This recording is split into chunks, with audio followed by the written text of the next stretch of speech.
বন্ধুরা আজকে যাচ্ছি বিকালবেলা পটল তুলতে। সাইকেল নিয়ে আমি এখন বেরিয়ে পড়েছি। রাস্তা দিয়ে যেতে যেতে দেখি এখানে কিছু ভুট্টা পড়ে আছে, তো এগুলোকে ভাঙানো হবে। দেখতে পাচ্ছ পুরোই পড়ে রয়েছে, এখানে ফেলিয়েছে। এখন আমি গঙ্গার পাড়ে চলে এসেছি, আর আমাদের জানো তো গঙ্গার পাড় দিয়ে যেতে হয় আমাদের জমিতে, মানে আমাদের একদম গঙ্গার পাড়েই জমি অবস্থিত।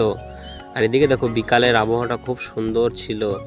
এদিকে আমি সাইকেল চালিয়ে চালিয়ে যাচ্ছি। এদিকে দেখো এক দাদু এখানে মাছ ধরছিল, জাল পাতাচ্ছিল, তো আমি সেটাকে একটু ভিডিও করি। এদিকে দেখো গঙ্গার মাঝখানে চর পড়ে গেছে, দুদিকে জল, মাঝখানে কত বড় চর পড়ে গেছে। জমির কাছে চলে এসেছি, এই দেখো ব্যাগ নিয়ে এখন জমিতে আছে। এটা আমাদের পটল গাছ, তো এখন জমি থেকে পটল তুলবো। পটল তুলতে তুলতে দেখি আমাদের পাশের জমিতে একজন তেল দিচ্ছে পটল গাছে। পটল তুলতে তুলতে দেখি এ দেখো এই বাক্সগুলো কত পোকা ঢুকেছে, কারণ এই পোকাগুলো পটল গাছে হুল মেরে পটলগুলো নষ্ট করে দিচ্ছে। ফেলে দিলাম এবং আমার পটল তোলা প্রায় কমপ্লিট হয়ে গেল। এই দেখো পটল তুলে নিয়েছি, এখন বাড়ির দিকে চলে যাব। আজ প্রথম পটল তুললাম গাছ থেকে এই বছরে।